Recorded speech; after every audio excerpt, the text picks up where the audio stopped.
সায়েদাবাদ বাস টার্মিনালে যা, কত অন্ধ লাঠি হাতে নিয়া চোখের পানি ছেড়ে গাড়িতে উঠিয়া কয়, ও যাত্রী ভাইরা, তোমরা চট্টগ্রাম যাও, সিলেট যাও, বরিশাল যাও, আমি অন্ধ মানুষ, তোমরা আসমান দেখো, জমিন দেখো, মানুষ দেখো, আমি কিছুই দেখতে পারি না। আমারে আল্লাহ অন্ধ বানাইছে, আমি বুঝি চোখের কত বড় মূল্য। আমারে তোমাদের দয়া হলে একটু যাত্রা পথে আমারে 2-1 টাকা দাও। তোমরা যদি আমারে 2-1 টাকা দাও, আমি এই টাকা নিয়ে সন্ধ্যাবেলা কিছু ডাল চাল নিয়ে ঘরে যাব। আমার ঘরে স্ত্রী আছে, আমার 2টা সন্তান আছে, ওদের পেটে ক্ষুধা, খানা পায় না সারাদিন। আমি তোমাদের টাকা নিয়ে ডাল ভাত দিব আমার বাচ্চাগুলো রে। যখন সন্ধ্যাবেলা ভিক্ষার টাকা নিয়ে কিছু সদয় করে দোকান থেকে ঘরে যাই, আমার বাচ্চা 2টা ঘর থেকে দৌড়াইয়া বের হয়ে আসে। আইসা 2টা বাচ্চা 2 দিক দিয়ে আমাকে আঞ্জা করে ধরে, কয়, আব্বু মজা দাও, মজা দাও। আমি অন্ধ মানুষ, 2 পকেট থেকে 2টা চকলেট বের করে আমার সন্তানের হাতে 2টা দিয়ে দেই। সন্তান 2টা 2 যুগ দিয়া গলা জড়ায় কয়, চুমা খায় আর কয়, আব্বু তুমি কত ভালো, তুমি কত সুন্দর। আমি বাচ্চা 2টোরে কোলে জড়ায় কান্না করি আর বলি, ও মালিক, আমার সন্তানগুলো আমারে দেখে আর বলে আমি নাকি অনেক সুন্দর, কিন্তু আজও পর্যন্ত আমি দেখতে পারলাম না আমার কলিজার সন্তানগুলো কত সুন্দর। তুমি আমারে অন্ধ বানাইছো। এ যুবকেরা, দুনিয়াতে ভালো হইয়া আসছে, কিন্তু অনেক মানুষ অসুস্থ হইয়া অন্ধ হয়ে গেছে। তোর অন্তরে কি ভয় লাগে না? আল্লাহ যদি তোর চোখের পাওয়ার নিয়ে যায়, জীবনে কোনো ডাক্তার আর পাওয়ার ফিরায় দিতে পারবে না। আজকে গুনাহ করতে করতে তোর চেহারাটা আয়নার কাছে নিয়ে দেখ, তোর চেহারার মধ্যে কোনো লাবণ্যতা নাই, কোনো উজ্জ্বলতা নাই। এই পর্দার আড়ালের আম্মা জানেরা, মাওলার নিয়ামতের শুকর আদায় করি ওরে মা। ভালো স্বামী যদি পাও, তোমার নিয়ামত। কত মা বিয়ার 10 বছর হলো সন্তান পায় না, কত তাবিজ তদবিরের জন্য দৌড়ায়। এরে আম্মা জান, সন্তান পাইয়া যদি মানুষ বানাইতে না পারেন, কপাল বড় খারাপ। এরে মা, মদিনার নবী আপনাদের কত মর্যাদা দান করেছেন। একটা পুরুষের জন্য নেককারিনী মহিলা বড় নেয়ামত, একজন নারীর জন্য নেককার স্বামী বড় নেয়ামত, মা বাবার জন্য নেককার সন্তান বড় নেয়ামত। দুনিয়াতেও বাদশা, পরকালেও বাদশা। এরে আম্মা জান, আপনারা নবীদের মা, সাহাবায়ে কেরামের মা, আউলিয়ায়ে কেরামের মা, আপনারা খাজা মুঈনুদ্দিনের মা, দুনিয়ার বড় বড় বড় বড় আদর্শ সন্তানের মা। আপনাদের এত দাম। আয়েশা রাদিয়াল্লাহু আনহার মতো নারী, আপনারা খাদিজা রাদিয়াল্লাহু আনহার মতো নারী, আপনারা ফাতেমা রাদিয়াল্লাহু আনহার মতো নারী। ও আম্মা জান, ইমাম গজালি রহমাতুল্লাহি আলাইহি বলেন, সন্তানের জন্য প্রত্যেক ঘরের মা হলো প্রাথমিক শিক্ষিকা।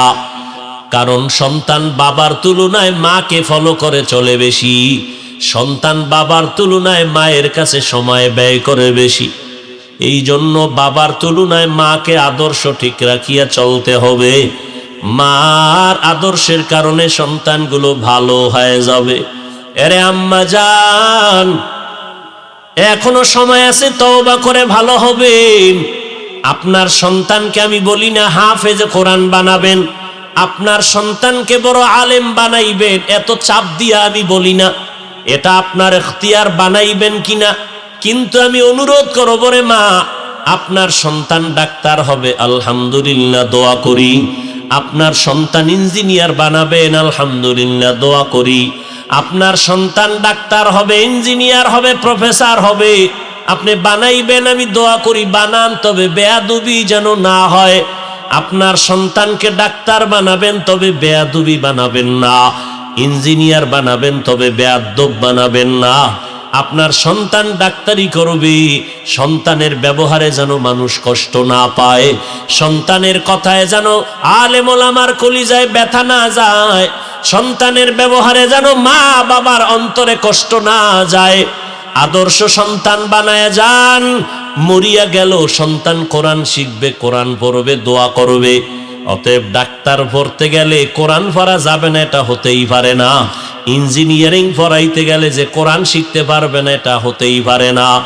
1 ঘন্টা ফজরের নামাজের পরে অথবা ঘুমের আগে এশার নামাজের পর ইমাম সাহেবের কাছে সন্তানের পাঠাইয়া কোরআনটা শিখায় নেন।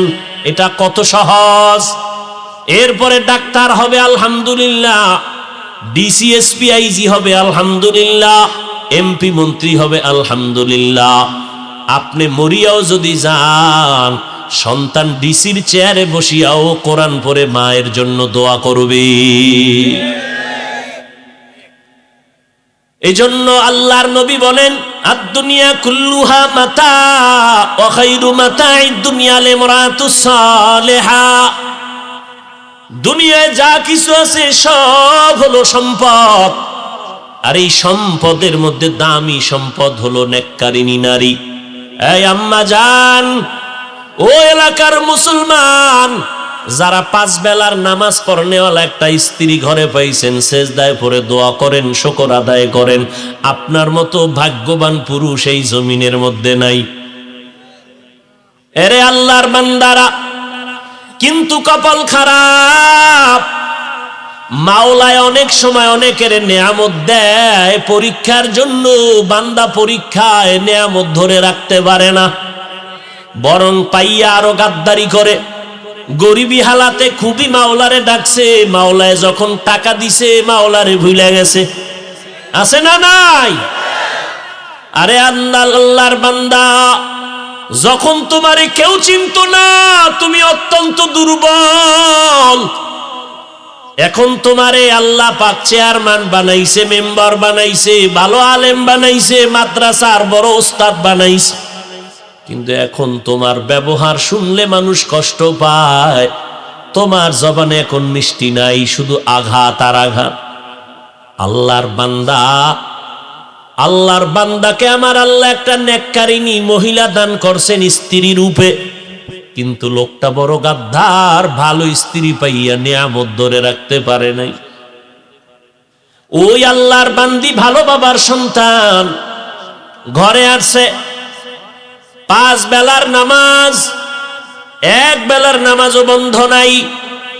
স্বামী নামাজ পড়ে না, কিন্তু স্ত্রী নামাজ পড়ে। ঘরের মধ্যে সব সময় ওযুর সাথে থাকে। আল্লাহর বান্দি ঘরের মধ্যে যতবার খানা পাকায়, বিনা ওযুতে পাকায় না। ঘরে থাকে, ঘুমের টাইম ছাড়া মাথার ওড়না পরে না। আল্লাহরে পাওয়া এত সহজ? বড় কঠিন রে বাবা। কয়জন আল্লাহর আশেক দাঁড়ায় বলবেন, আমার ঘরের স্ত্রী ওযু ছাড়া রান্না করে না, আমার ঘরের মহিলা মাথার কাপড় কখনো ফালায় না। এত সোজা না রে বাবা। নামাজে দাঁড়াই, এবাদাতে মজা লাগে না কেন? কয় বেনামাজির পাক খাইছি। মজা পাই না কেন? বেপরদাওয়ালা নারীর পাক খাইছি, ভাল লাগে না। ইমানের পয়েন্ট কমতেছে, ইমানের রুহানিয়ত কমতেছে। ও আল্লাহর বান্দা, নবীজি বলেন, যেই মহিলা ঘরের মধ্যে মাথায় কাপড় রাখে না, ওই ঘরে রিজিকের বরকত থাকে না। তার মানে নামাজ বাদ দিয়ে কাপড় পেছাও। ওই আল্লাহর বান্দি সময় মতো নামাজ পড়ে। আপনার সন্তান আপনার জানাজার ইমামতি করবে, আপনার সন্তানের পেছনে মানুষ দৌড়াইবে, দোয়ার জন্য লাইনে দাঁড়াবে। এরে আম্মা জান, কয়দিন আর স্বামীর টাকা নিয়ে মার্কেটে বাহাদুরের মতো ঘুরবেন, বেগানার মতো ঘুরবেন? সাদা কাফনের যেদিন প্যাকেট হয়ে যাবেন, ওই দিন টের পাইবেন সন্তান কই গেল, টাকা পয়সা কই গেল। আল্লাহর বান্দি রোজা রাখিয়াও স্বামীর আদেশ, স্বামীরে রান্না করে খাওয়াইতে হবে। আল্লাহর বান্দি স্বামীরে রোজা রাইখা রান্না করে খাওয়ায়, কিন্তু বেয়াদবি করে না, মালিকের কাছে নামাজ পড়ে পড়ে দোয়া করে, আল্লাহ তুমি এমন একজন স্বামী দিছো আমারে, এক বেলার নামাজও পড়ে না, রোজাও রাখে না, কিন্তু স্বামীর পায়ের নিচে আল্লাহ পাক সেজদার হুকুম দিছে, যদি হালাল হইতো তো দেওয়া লাগবে। স্বামীর জন্য তুমি এত মর্যাদা দিনারে মালিক, আমি বেয়াদবি করি না, তুমি হেদায়েতের নূর স্বামীর সিনায় দাও। ও আল্লাহ, আমার স্বামীকে হেদায়েত দাও, আমার স্বামী যেন তোমার গোলাম হইয়া যায়। ঘরের থেকে বাইরে যায়, স্ত্রী দোয়া করে, ও আল্লাহ আমার স্বামীরে হেফাজত করো, আমার স্বামীর চাকরি ব্যবসায় তুমি বরকত দিয়া দাও। কয়জন ঘরের মা আছেন যে স্বামীর জন্য দোয়া করেন, মালের জন্য, ব্যবসার জন্য দোয়া করে? মা উল্টার দিকে চলে, স্বামী কামাই করে, টাকা নিয়ে পার্কে পার্কে দৌড়ায়। আমার আম্মা জানেরা, স্বামীর ঘামের টাকা দিয়ে আম্মা জান গুনার কাজে টাকা খরচ করে। স্বামী তো বেচারা নিজে খাওয়ার জন্য কোনো স্বামী কষ্ট করে না, দিন রাত্র গাধার মতো স্বামী বেচারা রাস্তায় দৌড়ায়, রাত্র নাই দিন নাই ঘুম নাই, সব স্ত্রী পরিবার সন্তানের আরামের জন্য করে। কিন্তু আম্মা জানেরা মূল্য দেয় না। স্বামীরে কয়, স্বামী আমার জন্য একটা জিনিস আনবানি, স্বামীর পকেটে একটা টাকাও নাই, তারপরও কয় আসবো, নিয়ে আসবো। জানতে দেয় না যে আমার পকেটে টাকা নাই। বাজারে যাইয়া ঘুরে, আমার বন্ধু কই, আমি কিছু টাকা ধার নেওয়া লাগবে, কারণ আমার স্ত্রীর ওয়াদা দিয়েছি, স্ত্রীর মন রক্ষা করা লাগবে। ও আম্মা জান, তুমি জানো না স্বামী তোমার জন্য কি পরিমাণ ত্যাগ স্বীকার করলো, এত কষ্ট করে। আল্লাহর বান্দা বন্ধুর কাছে টেলিফোন করলো, 1000 টাকা দাও, টাকা নাই। এভাবে কয়েকজনের কাছে ঘুরে ঘুরে অল্প টাকা নিয়ে স্ত্রীর জিনিসটা নিয়ে আসছে, নিয়ে স্ত্রীর হাতে দিছে। স্ত্রী খুশি, স্বামী বেচারা টেনশন, আমি ধার করা টাকা কেমনে দিব। ওয়াদা দেওয়া আছে 5 দিন পরে দেওয়া লাগবে। ঠিক ওয়াদার দিন পাওনা দাঁড়ায়, কয় বন্ধু টাকা দে। কয় ভাই একটা দিন সময় দাও। গালাগালি শুরু করছে। স্ত্রী শুনে কয় কি ব্যাপার, লোকটা গালি দেয় কেন? কয় টাকা ধার আনছি। কেন? কয় আমার একটা কাজে আনছিলাম। তো কয় না, তোমার মন রক্ষা করার জন্য আনছিলাম। এরে আম্মা জান, ওই আল্লাহর বান্দি, এত বড় নামাজি বান্দি, স্বামীর জন্য দোয়া করে, আল্লাহ ব্যবসায় বরকত দাও। কিন্তু অকৃতজ্ঞ বেঈমান একটা নেককারিনী স্ত্রী পাইয়া শুকর আদায় করলো না, কপাল বড় খারাপ। মাওলায় দিছিলেন দয়া কইরা একটা ভালো মহিলা, কিন্তু ধইরা রাখতে পারে নাই নিমক হারামে। নবীজি বলেন, দুনিয়ার সব লোভ হলো ধ্বংসের কারণ। নমরুদ ধ্বংস হওয়ার পেছনে দুনিয়ার লোভ, ক্ষমতার লোভ। ফেরাউন ধ্বংস হওয়ার পেছনে ক্ষমতার লোভ। কারুন ধ্বংস হওয়ার পেছনে সম্পদের লোভ। এরকম ক্ষমতার লোভে পড়ে কত মানুষ ধ্বংসের পথে চলে যায়। টাকার লোভে পড়ে মানুষ ধ্বংস হয়ে যায়। যৌবনের লোভে পড়ে নামাজ নাই, রোজা নাই, তেলাওয়াত নাই। আল্লাহর নবী বলেন, সাবধান, দুনিয়ার সবাইকে বেজার করা যাবে, আমার আল্লাহকে অসন্তুষ্ট করা যাবে না। আল্লাহর হুকুমকে অমান্য করে যারা, এরা সব দুনিয়াদার, স্বার্থপর, লোভী। আর অন্যের হুকুম মানে, নেতার হুকুম, মা বাবার হুকুম। বলে এক কথায় জবাব, দুনিয়ার সবার হুকুম মানা যাবে না আল্লাহকে বেজার করে। হায়াতের মালিককে, রিজিকের মালিককে, ইজ্জতের মালিককে। মানুষ তো এই 3টা জিনিস খুঁজে, এই 3টা চায়। সব দুনিয়াদারেরা এই 3টা চায়। সম্মান চায়, হায়াত চায়, বেশি দিন বাঁচতে চায়, আর ভালো খানা দানা চায়। এই 3টা কার হাতে? জোরে বলো। ইয়া আইয়ুহান নাস আনতুমুল ফুকারাউ ইলাল্লাহ ওয়াল্লাহু হুয়াল গানিয়ুল হামিদ।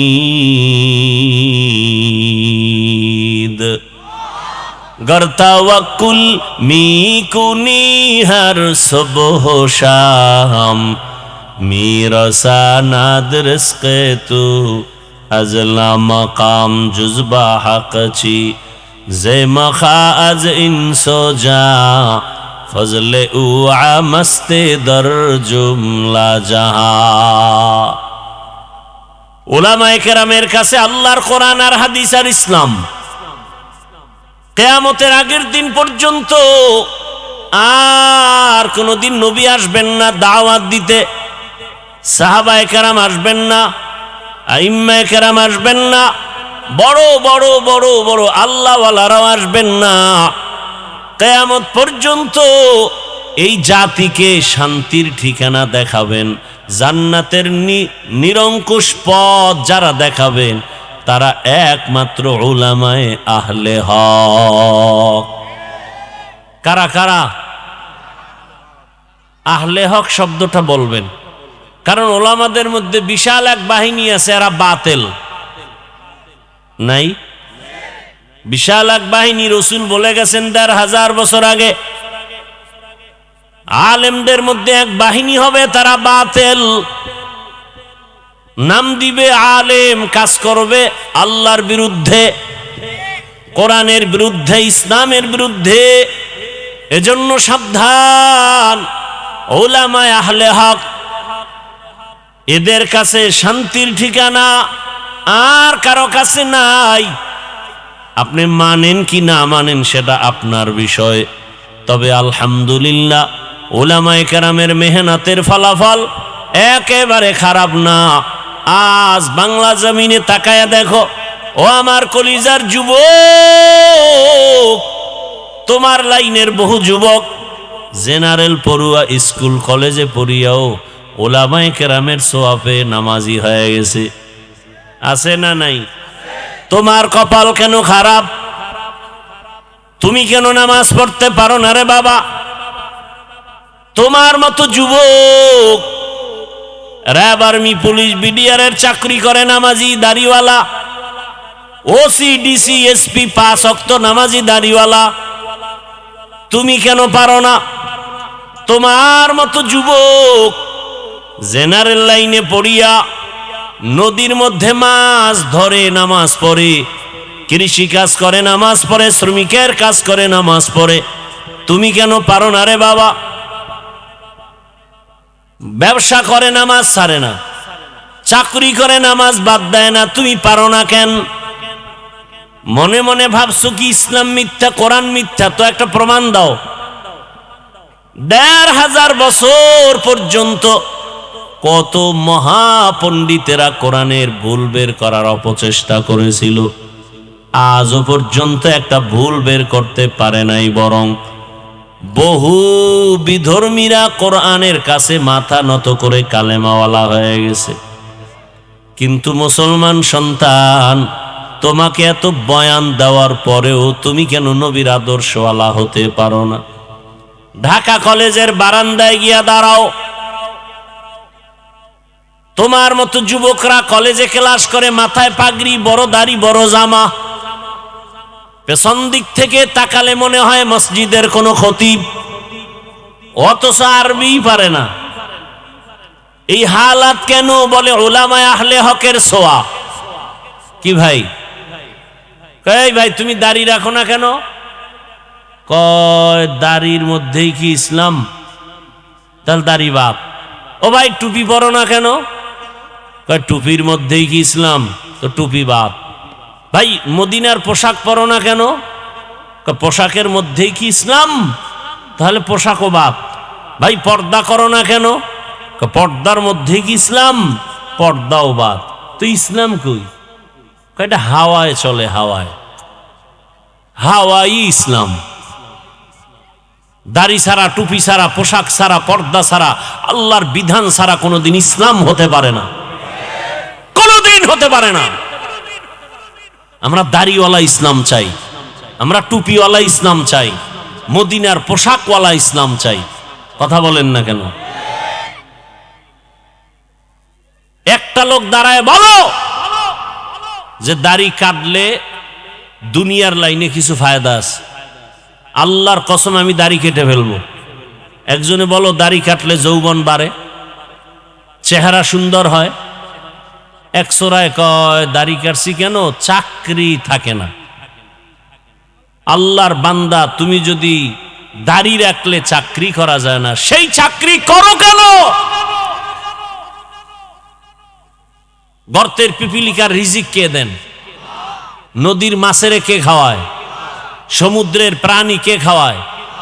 জঙ্গলের প্রাণীর খানা কে দেন? ওরা দামি না আমরা দামি? ওদের আল্লাহ খানা দিলে আমগো দিবেন না? তো মাখলুকের উপর এত নির্ভর কেন? আল্লাহর উপরে বিশ্বাসটা দুর্বল কেন?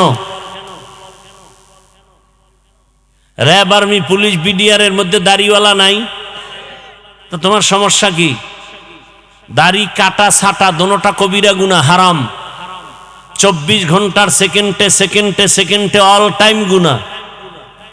আর চিকিৎসা বিজ্ঞানীরা, গুগলে সার্চ দাও, চিকিৎসা বিজ্ঞানীরা বলছে নগদ শাস্তি, যৌবন চলে যাবে, নগদ শাস্তি, চোখের পাওয়ার চলে যাবে। আল্লাহ হেদায়েত দান করুন। সব দুনিয়া, হুব্বুদ দুনিয়া রাসু কুল্লি খাতিয়া। আমি কিন্তু একবারও বলি না সব হুজুর হয়ে যান, বলছি। আমি এতক্ষণ যে কথা বলছি একবারও বলছি আপনারা সব মাদ্রাসায় যান, স্কুলে তালা দেন। মাদ্রাসার বয়ান আলেম ওলামা বানানোর বয়ান, হুজুর বানানোর বয়ান করেনেওয়ালা আমাদের সমাজে আলহামদুলিল্লাহ অভাব নাই।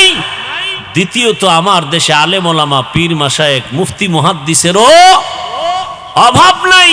আমার দেশে অভাব আদর্শবান ডাক্তার নাই, আদর্শবান ইঞ্জিনিয়ারের অভাব, আদর্শবান প্রফেসরের অভাব, আদর্শবান ওসি ডিসি এসপির অভাব। আমি এই লাইনটাকে একটু আলাদাভাবে কথা বলি।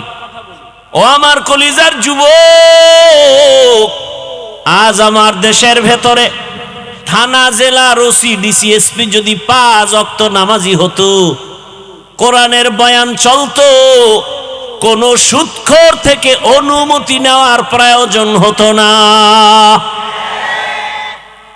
আচ্ছা আমাকে বলেন, মসজিদ থেকে দামি আর জায়গা আছে কোথাও? তাল মিলেন না, বুঝা শুনে কোন কেন? নেতার অফিস দামি না মসজিদ থেকে? মসজিদের থেকে দামি কোনো জায়গা সবাই বলেন আছে? নাই। কেমন দামি? যেখানে কোনো বিড়িখোরেরা ঢোকলে বিড়ি ফেলে দেয়, টুপি ছাড়া মানুষ গেলে টুপি খুঁজে, এমন একটা ঘর, বাহিরে ঝগড়া, সালাম নাই কালাম নাই, তুমি অমুক দল আমি আর এক দল, কিন্তু আল্লাহর ঘরে গেলে কোনো ঝগড়া আছে নাই। এটা নিরাপদ জায়গা, এমন দামি জায়গা, কলিজা ভরা দুঃখ। এত দামি জায়গার সদস্য কেমনে সুদখোরেরা হয়? আছে না নাই? সুদখোরেরা এত দামি জায়গার কেমনে সদস্য হলো? যেই সুদখোর 24টা ঘন্টার সেকেন্ডে সেকেন্ডে তার আপন মায়ের সাথে জিনার গুনাহ, সে মসজিদের দায়িত্ব নেয় কিভাবে? কোন লজ্জায়? কয় ও নেয় নেয় তো, এই এলাকাবাসী দিছে। কেন দিল? এত ভালোবাসা কেন? কইছে ভোটের আগে 500। কি ভোটের আগে 500 খাইছে, হেরে নেতা বানাইছে, হে এলাকার সব নামি দামি বড় সুদখোর। আল্লাহ যার সাথে ঘোষণা দিছেন আল্লাহ নিজে যুদ্ধ করবেন। সুদের খাতায় যাদের নাম, ওদের হজ কবুল হবে না, নামাজ কবুল হবে না, তেলাওয়াত কবুল হবে না, সালাম কালাম কবুল হবে না, ওরা দান করলে কবুল হবে না, তওবা না করে মরলে চিরস্থায়ী জাহান্নামী। আমি যে আয়াত হাদিস পড়েছি, আল্লাহ পাক বলেন আমা খালাকতুল জিন্না ওয়াল ইনসা ইল্লা লিয়াবুদুন। আল্লাহ বলেন আমি জিন ও ইনসানকে সৃষ্টি করি নাই, হ্যাঁ করেছি একমাত্র ইবাদতের জন্য। নবীজি বলেন লা তাআতা লি মাখলুকিন ফি মাসিয়াতিল খালিক। আল্লাহকে অসন্তুষ্ট করে পৃথিবীর অন্যের হুকুম মানা হারাম। এ হলো আয়াত হাদিসের তরজমা। হাদিসে পাকে নবী যে কথা বললেন এ বিষয়ে কিছু আলোকপাত করার ইচ্ছা করতেছি। আল্লাহ আমাদের সবাইকে তৌফিক দান করেন। ইখলাস ও রুহানিয়াতের সমন্বয়, সহি নিয়তে, সহি তরিকায় সহি কিছু কথা আমাকে বলার, আপনাদেরকে শুনবার তৌফিক আল্লাহ পাক দান করুন। নবীজি বলছেন আল্লাহকে অসন্তুষ্ট করে পৃথিবীর অন্যের হুকুম মানা কি হারাম। এখানে প্রথম কথা হলো, দুনিয়াতে আল্লাহর হুকুমকে অমান্য করে এই মানুষগুলো কারা, এদেরকে একটু চিহ্নিত করা উচিত। দ্বিতীয়, যারা আল্লাহর হুকুম অমান্য করে অন্যের হুকুমকে প্রাধান্য দেয়, সে অন্য কারা, এটাও আমাদের একটু চিনতে হবে। তৃতীয়ত, আল্লাহকে অসন্তুষ্ট করা যাবে না, তার কারণ কি, এটা হাদিসের বিষয়ের উপরে কয়েক মিনিট কথা। দুনিয়াতে সবাই শান্তি চায়, হিন্দু, বৌদ্ধ, ইহুদি, খ্রিস্টান, মুসলমান, কিন্তু ঠিকানা নিয়ে মতবিরোধ। শান্তি চায় এ কথায় কোনো মতবিরোধ। হিন্দুরাও শান্তি চায়, বৌদ্ধরাও শান্তি চায়, আবার মুসলমানের মধ্যেও শান্তি। ঠিকানা এক একজনের এক এক রকম। হিন্দুরা বলে শান্তির একমাত্র ঠিকানা হাতের বানানো ৩৩ কোটি দেবদেবীর পূজা করো, তো শান্তি চলে আসবে। খ্রিস্টানরাও শান্তি চায়, ঠিকানা ভিন্ন। ঈসা নবীকে আল্লাহর পুত্র বলো, শান্তি চলে আসবে। ইহুদিরাও শান্তি চায়, বলে ফেরেশতাকে আল্লাহর কন্যা সন্তান বলো, শান্তি চলে আসবে। আচ্ছা, এদের এক একজনের ঠিকানা আলাদা কেন? এর সংক্ষেপ জবাব, এদের ধর্ম আলাদা, ঠিকানাও আলাদা। আচ্ছা, আমাদের মুসলমানের ধর্ম কি আলাদা? এই কথা বলেন, আমাদের ধর্মের নাম কি? আপনারা কি ইসলামের অনুসরণের মানুষ তো, না দিলে কোনো ঝামেলা আছে? তাহলে আমাদের ধর্ম দুই না এক? আল্লাহ, নবী, কোরআন, হাদিস, কাবা, কালেমা, তাহলে আমাকে ঠিকানাও হবে এক। আমাদের মাঝেও ঝামেলা। একদল বলে, খেয়াল করেন, আমাদের মাঝে একদল বলে শান্তি যদি পেতে চাও তাহলে মুজিব সৈনিকের ফরম ভর্তি হও। মুজিব সৈনিকের ফরম কি করো? পূরণ করো, ভর্তি হও, তাহলে শান্তি পেয়ে যাবে। মুজিবের আদর্শ লালন করো, শান্তি পেয়ে যাবে। আবার এই ভাই কথা বললেন না, এক তো সাউন্ড নিয়ে আসি, কষ্টে ডিস্টার্ব করেন না। আবার একদল বলে না, ও সব জাহান্নাম। তা শান্তির ঠিকানা কি? বলে জিয়াউর রহমান সাহেবের আদর্শের ফরম পূরণ করে জিয়ার সৈনিক হয়ে যাও, তাহলে শান্তি চলে আসবে। আছে না নাই? নাই, বানায় বলতেছি। শুনেন, আমি এখানে যত মিনিট কথা বলবো এবং যতটা কথাই বলবো, আমার মূল একটা টার্গেট নিয়ে তো কথা বলতে হবে। আমার মূল টার্গেট ইসলাম। কি? ইসলাম। আমার জীবনের মূল ইসলাম। আমার আল্লাহ, আমার রসুল, আমার কোরআন, আমার হাদিস, এগুলোকে ঠিক রেখে আমার কথা। আমি কোনো ব্যক্তির পক্ষে বিপক্ষে, দলের পক্ষে বিপক্ষে বলবো না। কোরআনে যা আছে তাই বলবো। কি ভাই? কোরআনে যা নাই তা বলা যাবে না। কোরআনে যদি রাষ্ট্রনীতির কথা থাকে বলতে হবে না? কোরআনে যদি অর্থনীতির কথা থাকে বলতে হবে না? আপনাদের ধারণা কি কোরআনে কিছু আছে কিছু নাই? হ্যাঁ, তো কেন বলেন কোরআনে রাজনীতি নাই? মানে সব নীতি আল্লাহ দিছেন, অর্থনীতি, সমাজনীতি, পরিবার নীতি, আল্লাহ সব দিছেন, শুধু রাষ্ট্রনীতি দেওয়ার ক্ষেত্রে আল্লাহ ভুলে গেছেন। হ্যাঁ, তা কোরআন শরীফ কি দুর্বল? কেন বলেন কোরআনে এটা নাই সেটা নাই? খোলামেলা বলতে পারেন যে আপনারা যে চান্দাবাজি আর দান্দাবাজি করেন, এটা ইসলামেও নাই, কোরআনেও নেই, এটা বলেন। চুরি ডাকাতি দুর্নীতি এটা ইসলামে নাই, কোরআনে।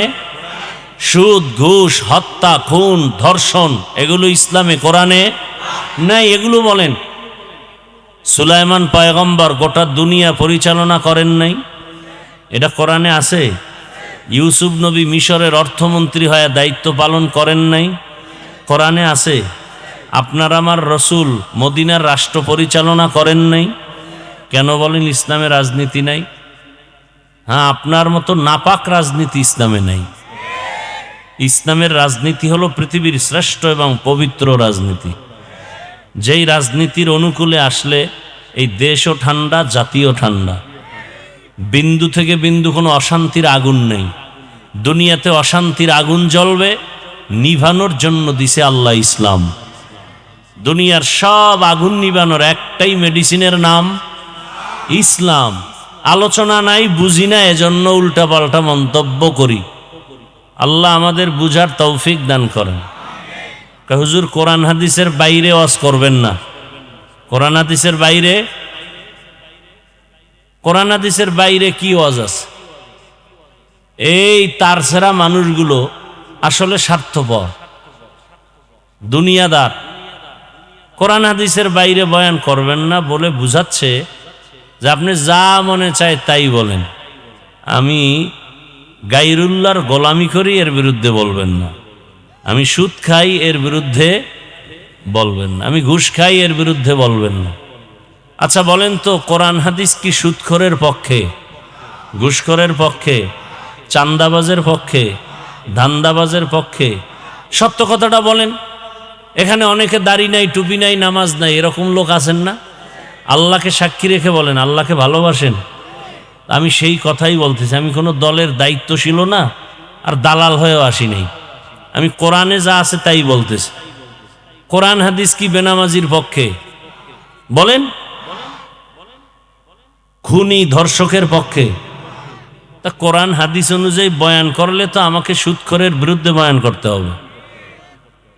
কোরআন হাদিসের বয়ান করলেই তো ঘুষখোরের বিরুদ্ধে বলতে হবে, চান্দাবাজের বিরুদ্ধে বলতে হবে, খুনি দুর্নীতিবাজের বিরুদ্ধে বলতে হবে।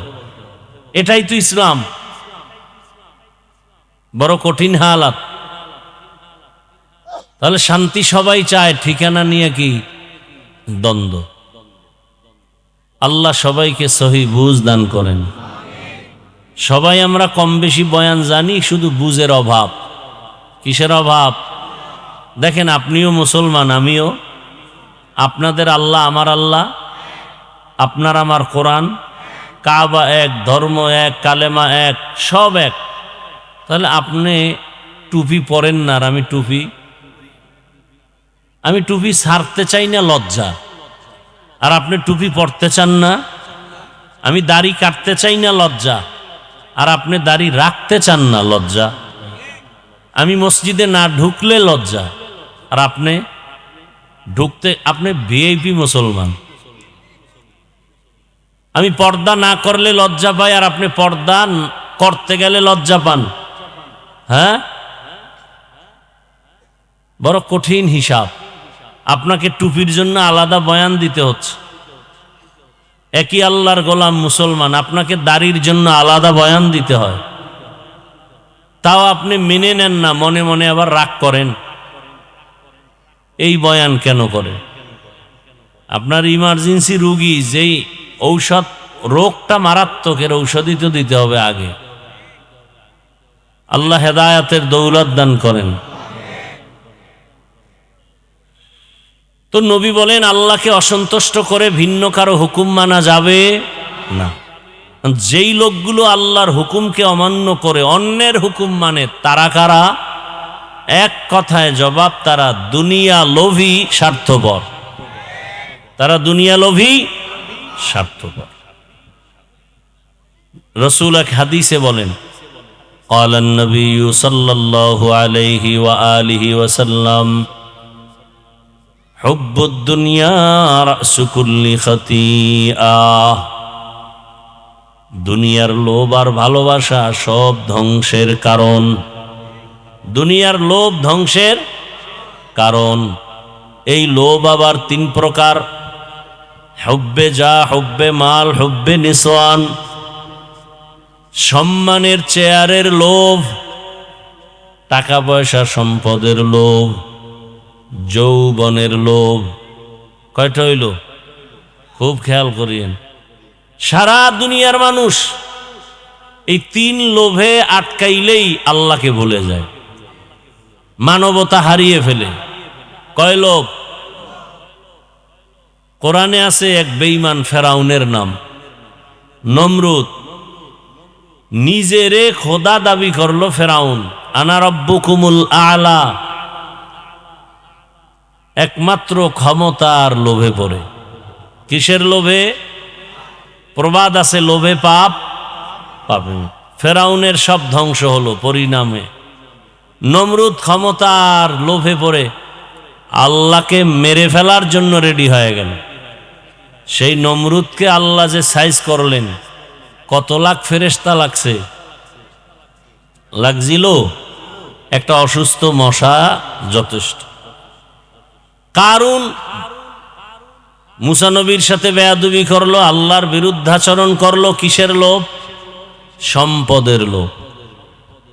সকালে এক কথা, বিকালে আর এক কথা। বিষয় কি? বলে তিন লোভের কোনো এক লোভে আটকায় গেছে। হয়তো ক্ষমতার চেয়ারের লোভে উল্টা পাল্টা করে, অথবা টাকার লোভে পড়ে। আবার আমাদের দেশের একজন MBBS ডাক্তার তাসলিমা নাসরিন, সে আল্লাহকে জালেম পর্যন্ত বলেছে। যৌবনের লোভে পড়ে জীবন ধ্বংস। আমাদের এই প্যান্ডেলও এই তিন লোভে আক্রান্ত কেউ নাই? সবাই। আজকে সন্তান মাকে মারে। সোনার বাংলায় কি না দেখি, সন্তান কাকে মারে? মাকে মারে। দুনিয়ার লোভ, হয়তো টাকার লোভ, নয় যৌবনের লোভ, নয় ক্ষমতার লোভ। মা বাধা হলো, মাকে মাইনাস করো। কিন্তু এর মধ্যেও কিছু সৎ ভালো ব্যক্তি আছে না নাই? সারা দুনিয়া আলোড়িত করে গেল। যুবকদের বলছি, তোমার লাইনের এক যুবক সারা দুনিয়া আলোড়িত করে গেল। রক্তের ফোঁটা জমিনে ফেলাইয়া জীবনটাকে বিলীন করে দিয়া দুনিয়াটাকে জাগরণ করে গেল। আর বলে গেল, টাকায় পশু বিক্রি হয়, টাকায় অমানুষ বিক্রি হয়, আমি হাদি টাকায় বিক্রি হই না। কি বিমান? হ্যাঁ, আরে খোদা, তো ডিস্টার্ব। এই যুবকেরা বলো, অল্প দিনে ভুলে গেছো সেই যুবকরে না? আচ্ছা বলো তো, তোমরা ফেসবুকের গোলামি করো, বলো এই ছেলেটা রাস্তা দিয়ে হাঁটে, মানুষ এসে এসে টাকা দেয়। যুবকরা ভাই বলো, দেখছো না? আমি বানায় বলতেছি। আচ্ছা, 50,000 টাকার বান্ডিল, মরণের পরে অ্যাকাউন্ট চেক করা হলো কোটি কোটি টাকা। যুবকরা বলো, এই ছেলেটা কোনোদিন লাইভে এসে টাকা চেয়েছে? তোমার চরিত্র এত খারাপ কেন? সারা রাত মোবাইলে আকাম করবা, এমবি নাই। কি নাই? টাকা দরকার, এমবি দরকার, কই পাবা? নিয়ত করলা যে মায়ের টাকা চুরি করব, বাবারটা করব। আর একদল তো টাকার লোভে পড়ে তসবি গুনতেছে, কবে আসবে সেই বরকতের ভোটের আগের রাত। টাকায় বিক্রি হয়ে যাবে। আছে না নাই? আপনাদের এই মোহাম্মদপুর বা আশেপাশের বাজারে যান, ভালো মানের একটা মুরগি কিনবেন 800 থেকে 1000 টাকা। ভালো মানের একটা ছাগল কত? 15 থেকে 20,000। আচ্ছা, একটা গরু 1 লাখ প্লাস। তোমরা যে কি কাহিনী করতেছো বুঝি না। আচ্ছা, একটা মুরগি কিনলে 1000, একটা ছাগল কিনলে 20,000, একটা গরু কিনলে 1 লাখ।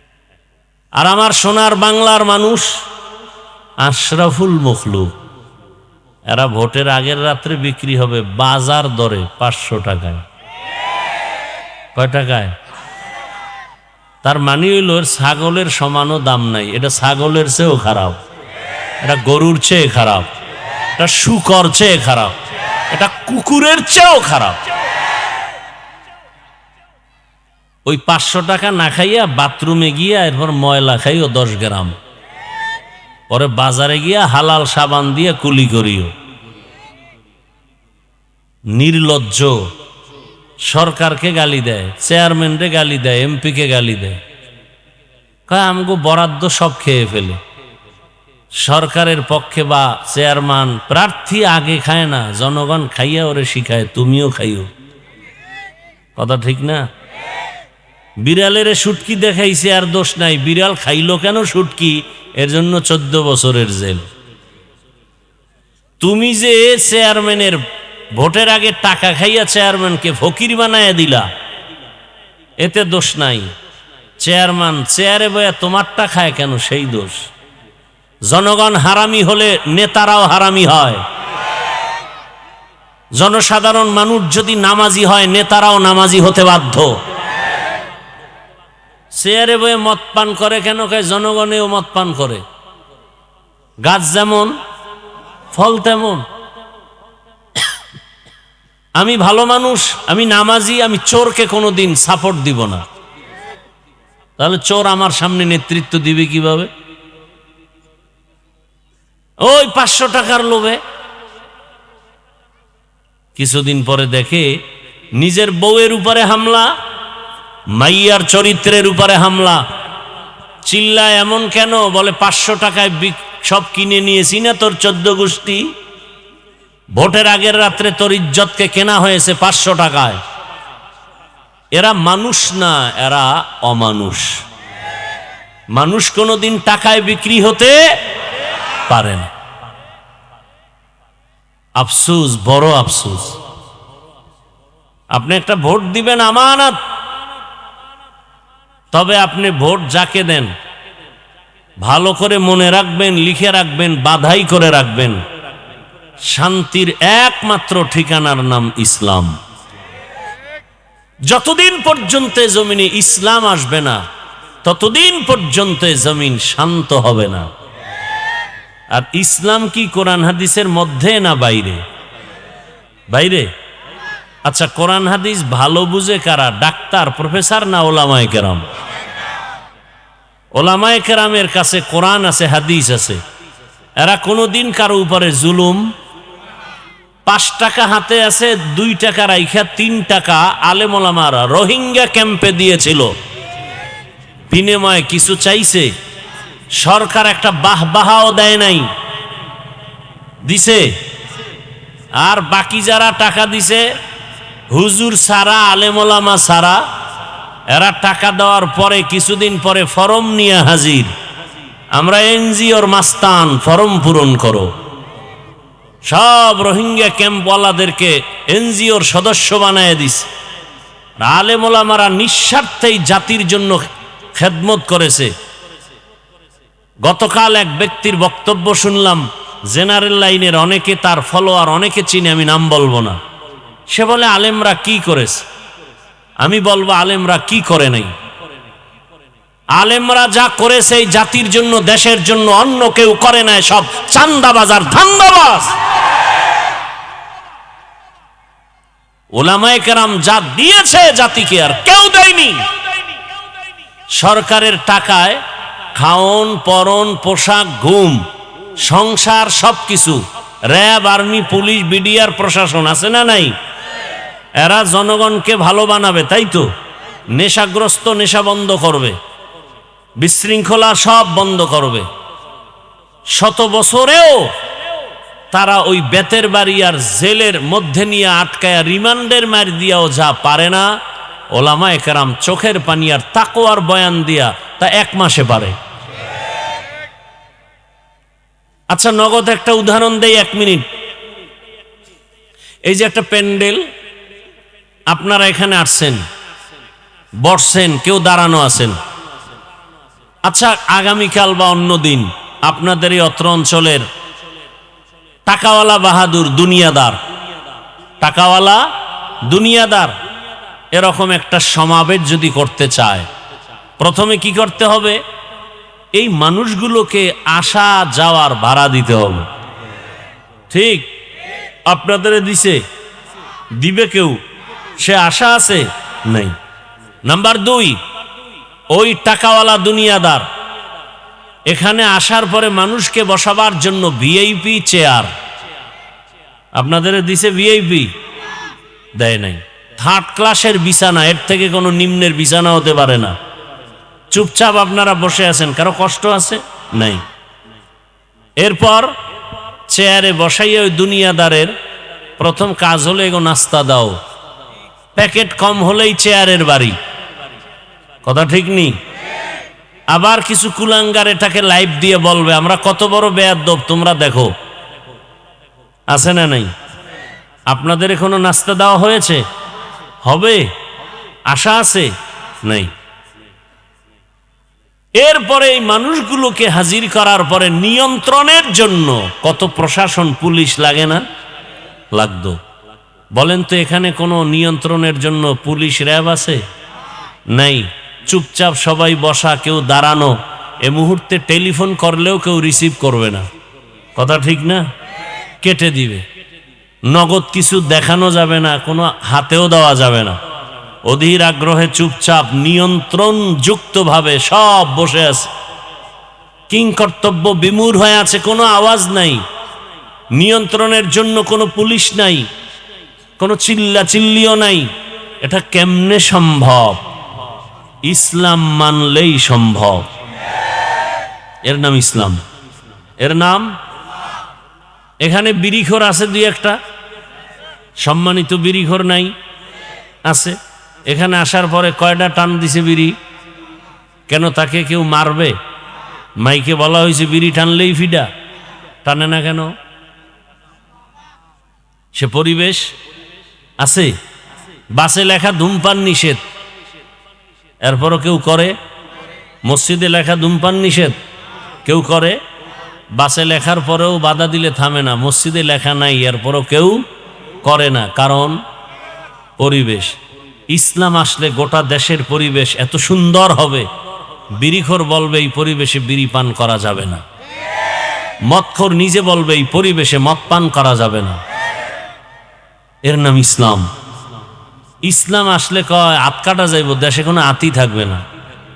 সৌদি আরবে হাত কাটার আইন আছে, ওখানে দেশের কোনো হাত ওলা মানুষ নাই। হ্যাঁ, আরে বাংলাদেশে বাইতুল মোকাররমে খবর দিয়ার নামি দামি এক চোরের হাত, একটা চোরের হাত কাটবে, গোটা দেশ সোজা হয়ে যাবে। একটার হাত কাটলে সব হাত ভালো হয়ে যাবে। এর নাম ইসলাম। ইসলাম পৃথিবীতে চমৎকার সহজ একটা ধর্ম, শান্তির ধর্ম। আমরা বুঝি না, আলোচনা নাই, এজন্য উল্টা পাল্টা মন্তব্য করি। আবার